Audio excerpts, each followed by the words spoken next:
guys, welcome back to another Prime Video streaming review, and today we are reviewing Roadhouse.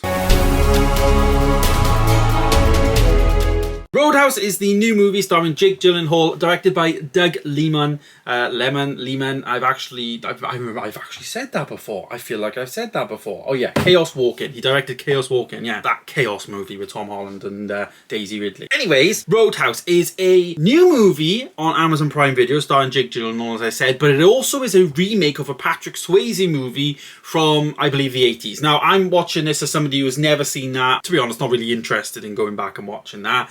But of course, I'm intrigued to watch new films, and this is no exception.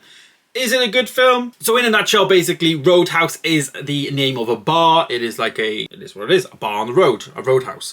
And they are having loads of issues with like troubles at the bar. So the film opens in like this like fighting pit, and Jake Gyllenhaal's character, who is Elwood Dalton, and he is basically like this everyone's really afraid of him. You know, people are afraid of him. He's got a name for himself, you know what I mean? He's got like a reputation and all of that. So basically everyone's afraid of him, and you know, this woman's there and she's like, I can pay you $5,000 a week, just come to my bar, help me out, sort this trouble out, you know, it's causing us like business issues and all that. So they come up with a deal, and obviously he helps out and goes to the Roadhouse to work as like the bouncer kind of thing, at the same time teaching the bar staff how to actually defend themselves as well, which I thought was quite good. And yeah, I thought Jake Gyllenhaal's actually quite good in this film. Like, I'm a Taylor Swift fan, so I'm a bit like Jake Gyllenhaal, you know, but I thought he was alright in this film, you know. And this is the film, I remember a long time ago, like there was some like photos on X or online just in general about Jake Gyllenhaal, and he was filming scenes in a UFC octagon, you know, so everyone thought he was doing like an UFC like movie. Turns out it was actually for Roadhouse, because he's actually an ex-UFC fighter, and he's now, you know, he's taking on this job. So in a nutshell, he is causing disruption. I believe the person who is like running the show is like Billy Magnuson. He's played by him, and he's Ben Brandt, and all of his guys are in the bar, and he's heard about this Elwood Dalton who's stopping his operations. You know, he's stopping like some deals going down or whatever. He's basically a threat, you know what I mean, to Ben Brandt's operations, and his father's in prison, so he basically says like his son can't deal with it anymore. So from prison, his like father calls out his other guy, and his name is Knox. Now Knox is played by Conor McGregor. Yes, the UFC fighter himself, Conor McGregor. I feel like it's one of his first acting roles. Like obviously he's been in documentaries and whatnot, but yeah, he actually plays Knox, and they fight. Like him and Jake Gyllenhaal, they scrap. Like it looked, I gotta be honest, the actual fighting did look really good. Like there was no like CGI. It didn't give me like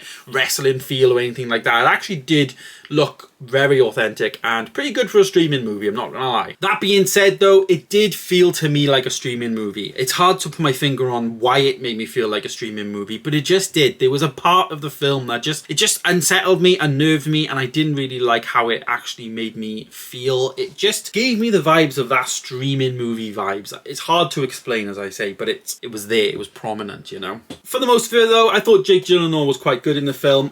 He was decent in the role. I think the role was quite simple for him to portray, to be honest with you. You know, it wasn't that like taxing in terms of the actual acting, I'm sure, but the actual like fighting and choreography I thought was a bit more challenging probably to actually get right, and obviously work with people like, you know, Conor McGregor to get it fine-tuned. Some of the actual extended cast was actually quite forgetful, and Conor McGregor was only really there for like the fighting portion of it, really. So it very much did just feel like a brawl, you know, and just like what's next. There was also a cameo at the beginning from Post Malone. Like I literally recognized him, and then it was like, is that him? But it was. He's actually in the film as a cameo. So I think it went for that more than anything else. Now I've never seen the original, obviously, so I don't know if this is a good take on it, but as a standalone film, this is so-so, you know. I wouldn't recommend people watch it, that much so that I actually rated a 2.5 star. Again, it's just midpoint for me, but it's quite a low 2.5, you know. It's just that, it's just fighting, it's just action, and that's it, and